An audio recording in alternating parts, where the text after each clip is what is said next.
Support for Central Florida Public Media comes from the UCF College of Business, offering the new online space MBA. Designed for professionals in innovative and high-growth industries, beginning spring 2026, students gain advanced business skills through the lens of the space economy. Learn more at business.ucf.edu/space MBA. Artemis II, lunar lessons, and Canadian contributions. You're listening to Are We There Yet?, the radio show exploring space exploration. Hi, I'm Brendan Byrne. The race to get the U.S. back to the moon is taking a critical step next month. The second Artemis mission is preparing for launch. The Space Launch System rocket is now on the launch pad with the Orion spacecraft, waiting to take a crew of 4 on a flyby around the moon and back. We'll speak with Les Johnson, author and former NASA chief technologist, about this mission, what NASA learned from the past Artemis mission, and about the program's future and potential challenges. Then, in that crew of 4 is a Canadian astronaut. It's a milestone for the Canadian Space Agency, marking the first time one of its astronauts will fly by the moon. To talk about that significance, we'll speak with Jake Robbins. He's the co-host of the podcast Off Nominal, and he also is a Canadian, too. That's ahead on Are We There Yet? For the first time in over 50 years, NASA is sending humans back to the moon. The Artemis II mission could launch as early as February 6, and teams are working to prepare the SLS rocket and Orion spacecraft that will carry the crew. It's already at its launch pad at Kennedy Space Center. There's a lot riding on this mission. Here to talk more about the mission is Les Johnson. He's a former NASA chief technologist at the Marshall Space Flight Center and author of the book, A Traveler's Guide to the Stars. Les, welcome to Are We There Yet? Well, thanks for having me. Les, you've got a pretty interesting background here. We are waiting for Artemis II, but I really want to chat with you about what we learned on the previous mission, Artemis I. Really, what did that mission show us about humans' next giant leap to lunar exploration? Well, the main thing it showed us is that we're capable of going back to the moon with a human spacecraft. You know, we haven't done that since the 1970s. And this rocket and capsule that's going to carry the crew really had to be tested without people on board just to make sure that it was going to be safe and that the next mission, Artemis II, can carry people. So we've been, for decades now, 50 years, we've been basically circling the Earth in LEO, a few missions slightly above that have gone up for a few days and come back. But we haven't sent anybody beyond Earth orbit since the 70s, and this is a huge, huge change. And Artemis I really had to confirm that all the systems would work for that to happen. It was a very complex mission, but there were certain things that they really were looking at testing, right, including the heat shield and propulsion systems. How did that all perform? I mean, was Artemis well? Did it go as planned? The mission went as planned. The spacecraft was right on target, did the flyby. They checked out all the systems on board Orion. Everything on the SLS rocket worked like a charm, which is, by the way, very unusual for the first launch of a new rocket. I've personally experienced first launches with a payload on board in the past that did not go well. Fortunately, those were all unmanned vehicles and didn't have quite the engineering review that this one had. But it was the first time for a flight like that, and it was very successful. There were some concerns raised about the heat shield after the reentry, and that's what really delayed the time between the Artemis I flight and Artemis II, is to better characterize some of the damage that was sustained by the heat shield on reentry to the Earth's atmosphere and figure out what they could do to mitigate that and fix the problem. Les, you mentioned that it was surprisingly successful for being the first of a rocket system to launch. Is that because a lot of this stuff is borrowed from the Apollo program, or is SLS and Orion a brand new spacecraft? Is this all designed from the ground up? Well, it was a mix. It was not a borrow from the Apollo program. I've had a lot of people ask me, why don't you just rebuild the Saturn V? And my answer is, why would you want to? A lot of the equipment, the steel, the alloys, the electronics, none of that's made anymore, and you really had to do something new. But this vehicle, the SLS, really builds on the heritage of the shuttle and a lot of things we learned from the shuttle program. In fact, when it was originally proposed, I mean, it looked basically like the shuttle orbiter without the shuttle. It had the tank, the solid rocket motors, and replaced the orbiter with a capsule. So the rocket itself has a lot of new in it, but it's derived from really flight-proven hardware from all the flights of the shuttle.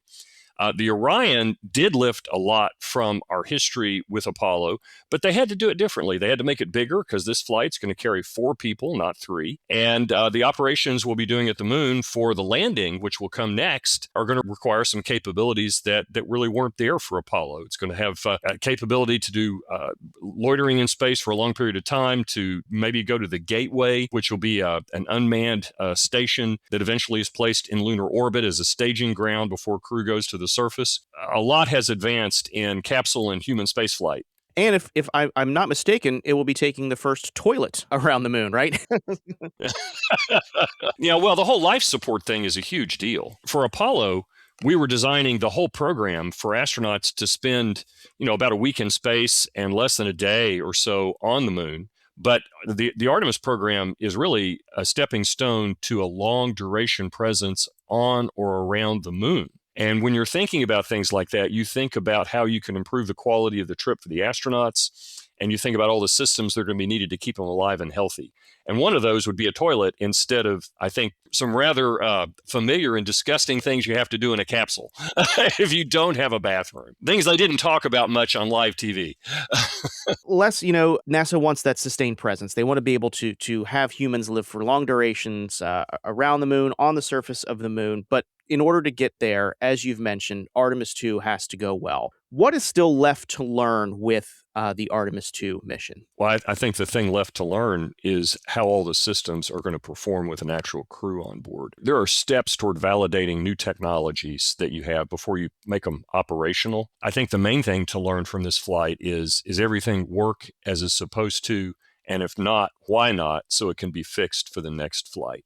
So I wouldn't put a lot of, we're going to learn a whole bunch of new things on this flight. This is more of okay, we're going to confirm that what we think we know is true and that we can do it successfully. You're listening to Are We There Yet? From Central Florida Public Media. I'm Brendan Byrne. We're speaking with Les Johnson, former NASA Chief Technologist at Marshall Space Flight Center and author of A Traveler's Guide to the Stars. Les, I'm going to ask you a simple question that I know has a complex answer, but why even go back in the first place? As someone who wants to see the human expansion into the solar system to use the resources, in my opinion, to eventually help solve problems here on Earth, I think you need to go where you're local, where you learn to live and operate in a deep space environment. It's a lot easier to learn how to build a habitat on the moon than it would be on Mars, because if something goes wrong, you're only about 3 days away. But I think there's also a strategic importance. We're in a strategic competition with China. China has plans to go to the moon and establish a base there. Everybody wants to go to the south pole of the moon. And the reason for that is because it's the only location on the moon that doesn't have a 14-day eclipse or a 14 Earth day lunar night. And if you go anywhere except the South Pole with people,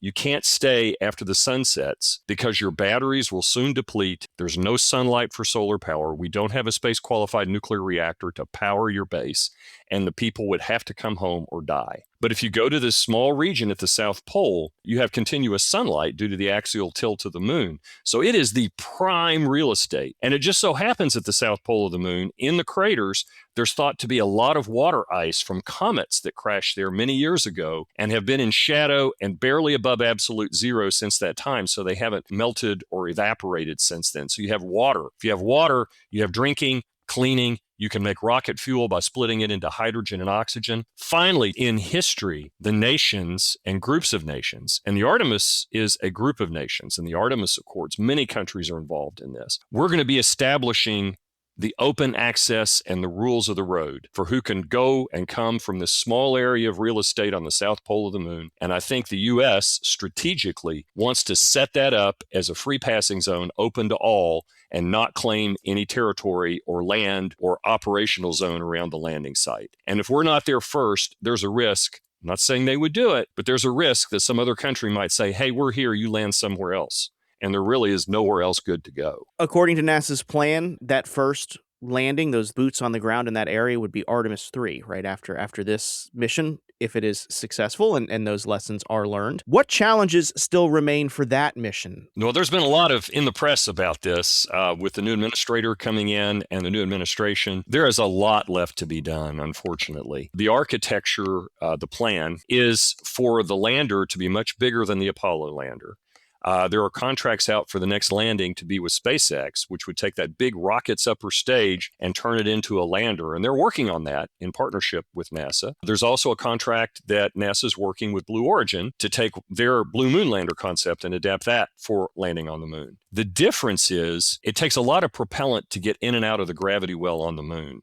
And if you're going to stay, you take a lot more with you than you did for the time you spent on the moon in Apollo, which means you need a lot more capable rocket with a lot more fuel. For both the SpaceX and Blue Origin approach, they're going to be launching uncrewed, unmanned vehicles full of propellant that has to transfer in space into a rocket stage to fill up the tank, as it were. So there's enough propellant to get to the moon, to land, to lift off, and come back. And that's going to take multiple rocket launches, in-orbit rendezvous around the Earth, transferring cryogenic or very cold propellants from those tanker vehicles to the rocket and its tank that's going to go to the moon. That hasn't been tested yet. So there are some pretty important demos and milestones that have to be met with all the new hardware you require to get to the surface of the moon that hadn't happened yet. The verdict is still out as to exactly when NASA will be ready to do that. I'm no longer working for NASA. I'm speaking as a private individual, is that I want to see a couple of really good demos of all those capabilities before we risk putting people on board the vehicle. Les, finally, beyond that, NASA sees us going from the moon and to Mars. And I know in your book, A Traveler's Guide to the Stars, you analyze how we may one day reach the stars, including whether or not we're able to get to Mars. Is the technical feasibility for us to go from the moon to Mars there, or will it be there? And do you see that there is the political will to do so, if and when we successfully land on the moon in Artemis III and beyond? Well, I'll tell you, the technology to send people to and from Mars exists today. Yes, it could be done. It needs to be demonstrated, but it can be done. The problem is, what level of risk are you willing to assume? Mars is a 3-year round trip, best case, where you have to be when the planets launch relative to where each are around the orbit around the sun. You can vary how long you stay on the surface from days to months, and then you have to travel back home. 3 years is a big change from 10 days, right? For life support, for exposure to radiation for the crew and the astronauts, for the psychology of the crew. Can you imagine getting in a camper van with 4 or 5 of your best friends and staying locked in it for 3 years? No. The human factors, I think, really have to be considered here too. From a technological point of view, if we, the U.S. and our partners, wanted to go to Mars and were willing to risk, not a huge risk, but higher risk than we're used to taking in human spaceflight for the U.S., could we go to Mars and come back? The answer is absolutely. Our politicians, if it's going to be a government-led mission, have to decide, is this a wise way to spend the money? Yes, it's a lot of money to you and me, but in terms of the overall federal budget, NASA's spending annually is less than the inflation-adjusted increase every year for Medicare. So in the big picture, we're not spending all that much money on NASA and space exploration, but it would require more than NASA's currently getting to do the Mars mission if it's all government sponsored. Now, this whole notion of a government-private partnership, where some of the money or the hardware comes from private organizations, I think could speed that up dramatically. Les Johnson is a former NASA chief technologist at Marshall Space Flight Center, author of A Traveler's Guide to the Stars, along with some other science fiction novels, which we will link on our website. Les, thank you so much for joining us. Well, thanks for having me. Still to come, a look at an international partnership. I think once we have, an astronaut around the moon, taking pictures of the moon, that maple leaf there, and he's going to do I'm sure there's all sorts of cool outreach events he's going to do. He's probably going to speak French at the moon. I think once those start rolling in, I think you're going to see the enthusiasm ramp up pretty fast. Canada's role in NASA's mission to the moon. That's ahead on Are We There Yet?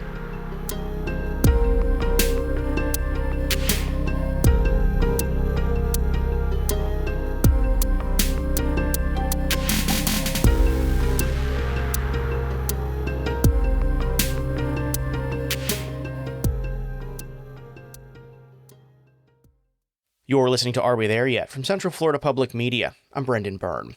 The James Webb Space Telescope is making a friend, a new spacecraft called Pandora. The tiny CubeSat will observe things like the atmosphere of exoplanets and their stars, and complement some of JWST's work in the search for exoplanets and life beyond Earth. We'll talk about Pandora, its capabilities, and what scientists may discover in our universe. That's next week on Are We There Yet?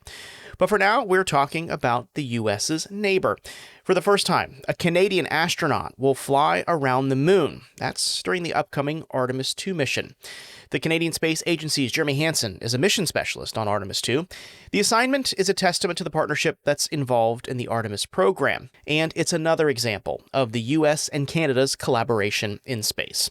Here to talk more about Canada, space, and Artemis is Jake Robbins. He's the co-host of the podcast Off Nominal, and he happens to be a Canadian himself. Jake, welcome back to Are We There Yet? Hey, thanks for having me. It's good to be back. Good to have you back, Jake. You are a resident Canadian here, so we are going to talk about the the Canadian astronaut on the Artemis II mission, Jeremy Hansen. Tell us a bit about what we know about him and Canada's contribution to this mission. Jeremy Hansen, he's been with the Canadian Space Agency for quite a long time, actually. You know, we have a pretty small astronaut corps, and we don't always get flight opportunities. So sometimes you have these kind of interesting situations where we have astronauts that are career astronauts and they work for a long time. He was selected in 2009 and this is his first space flight. So it's been a while, that we have had him on the team. But astronauts do a lot of stuff. So he's been involved with Canadian Space Agency. And then because we're, deeply integrated with NASA, they've been working together all this time. You'll see him on Capcom and working mission control and doing training and all these kinds of things. He's actually one of the important trainers for all of NASA's astronauts as well. So he takes kind of a lead role in those sorts of situations. So he's a fighter pilot, which like a lot of astronauts are. He's got all the flight experience that makes him a good addition to a test flight like Artemis II. We're pretty excited about it. That's a heck of a first flight for an astronaut going around the moon, right? You really come out hard with that one and really knock that first flight out of the park for sure. He will also become the first Canadian to fly around the moon, right? So far, it's only been American astronauts. I mean, what is the significance of that for the Canadian Space Agency? You can't undersell that. It's only been American astronauts who have ever left low Earth orbit. And if you had, if you knew nothing about this mission and you'd asked yourself in the past, like, which nation is likely to accomplish number 2? I don't think Canada would have been the likely pick for that. You might have gone with Russia or China or maybe the Europeans, right? They have a bigger space agency than us. And then I think that speaks to the relationship our two countries have, right? I mean, we have been partners for a long time. Canada and the United States are very strategic partners in a lot of areas. We create wealth together. Our economies are intricately linked. We defend the world together through NATO and NORAD. And I like to kind of say that our countries are best friends. And now we explore the stars together, and that's pretty cool too.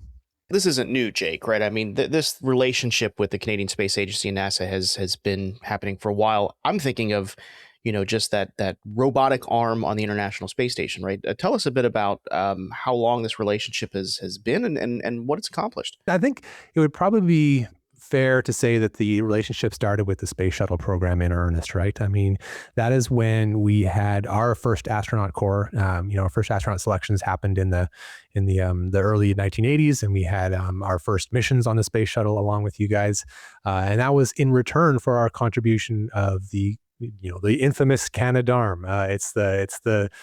I like to think of it as the very Canadian way to approach space, because it's like this thing that has a very silly name and sounds kind of silly on the surface, but is actually a really critical component of the entire operation. The Canadarm is what the space shuttle used to deploy the Hubble Space Telescope and many other payloads. And so it's a pretty clutch part of that. And so we contribute the arm, and then you fly some of our astronauts to space, and we have a grand old time of it. And so that partnership carried on through the space shuttle program onto the International Space Station, where we conduct missions today. Canadarm2 is on the International Space Station, plays a very important role capturing spacecraft that are then berthed to the station for cargo and things like that. We also have experience with another arm. This is the less known arm of the space station, which is Dexter.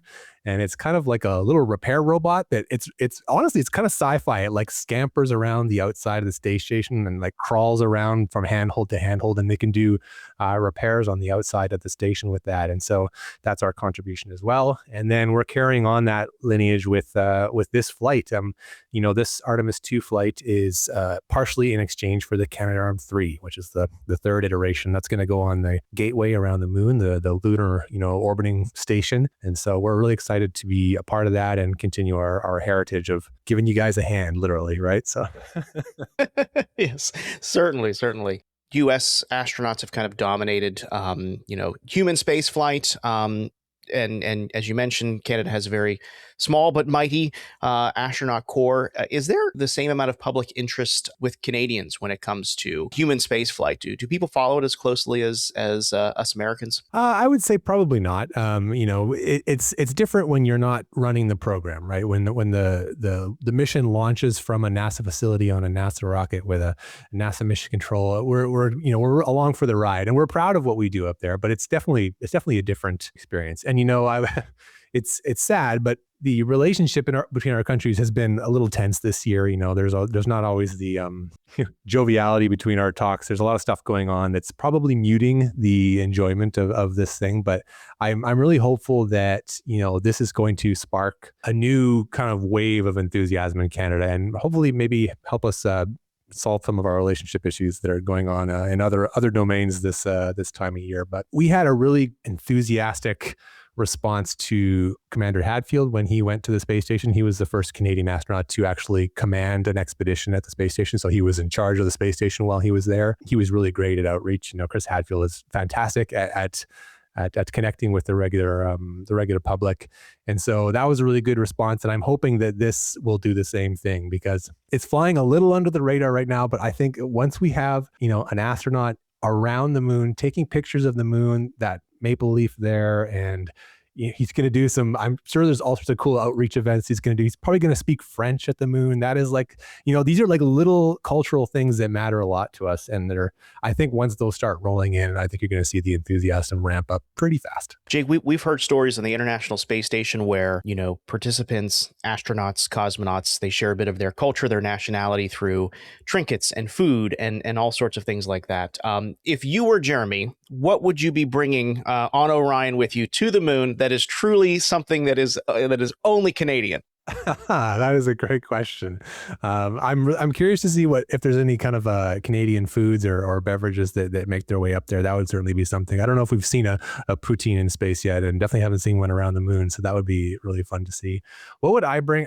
That's a really tough question. I don't know if there's a lot. I used to have this, I can see if I can find it, but I had this hockey puck at some point that was signed by Grant Fuhr from the Edmonton Oilers during the Cup run in the 1980s. That might be something that I would maybe bring to space and float it around their favorite hockey team logo. Yeah, that makes sense. I mean, if there is ice underneath the lunar surface, it's probably best to send a Canadian hockey player to skate on. Exactly. Yeah. We know what to do with ice. We're good at working with it. Yeah.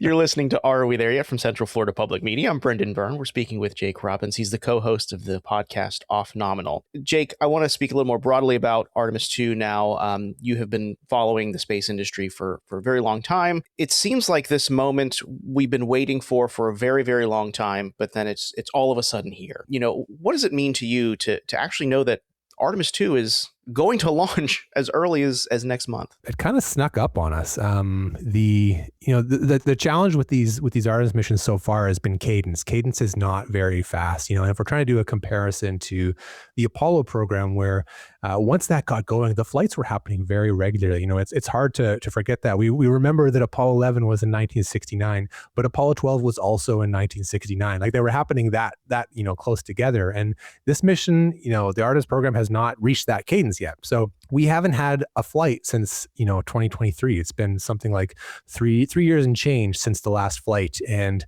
that's difficult to maintain like an enthusiasm that reaches like some sort of crescendo, right? So that's been tough. And so I would definitely say that this mission snuck up on me. It's always kind of been in the back of my mind. It's a long time away. And then, here we are. They're rolling it out, and it's time to start thinking about this really seriously. So that's pretty important. The mission itself is pretty clutch. This is the first mission with people. So it's the first time that we're going to be testing really critical, life support technologies and things like that for the Orion capsule. So it's a very important milestone in the whole program. If we do want to send people back to the surface, this is work that has to get done. And so there's going to be a lot of eyes on this. I'm looking for some key, indicators of reliability and robustness and how they respond to adversity and things like that. As the problems that will inevitably crop up. Longtime listeners of this show, Jake, will know that we had you on quite often in the early years, especially speaking about Mars. That's what your focus was when you were podcasting back then. And NASA's goal is to successfully utilize Artemis to land us on the moon, set up a permanent settlement there, and then head on to Mars. How feasible is that? And will we see that in our lifetime? I know we're both kind of young.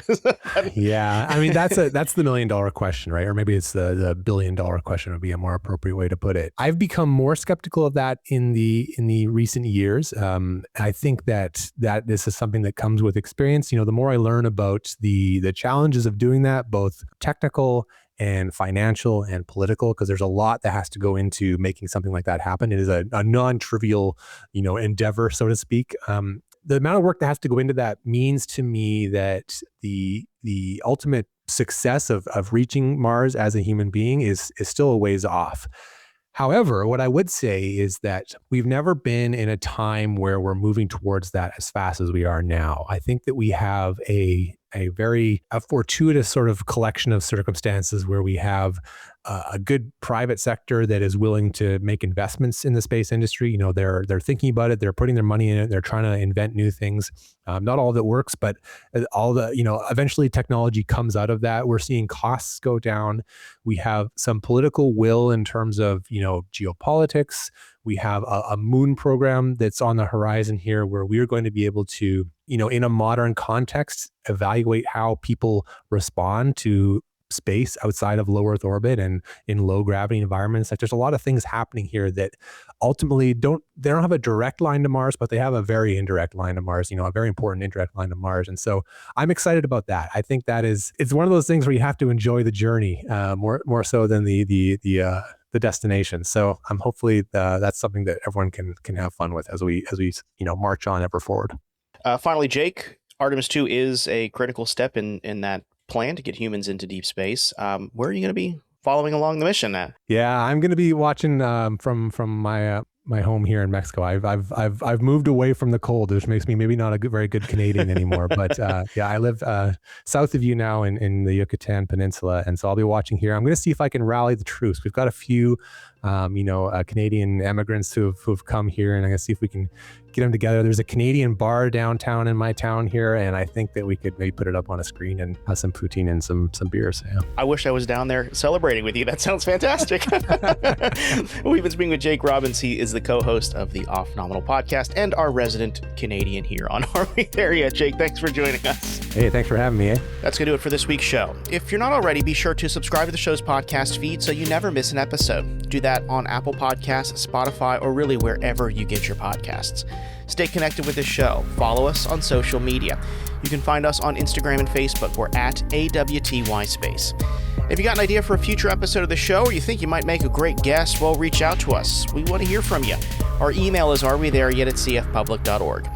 Are We There Yet is a production of Central Florida Public Media. Our intern is Orion Boone, and our producer is Marion Summerall. Editorial guidance comes from LaToya Dennis. Support for Are We There Yet comes from our listeners. Until next week, I'm Brendan Byrne. Thanks for listening.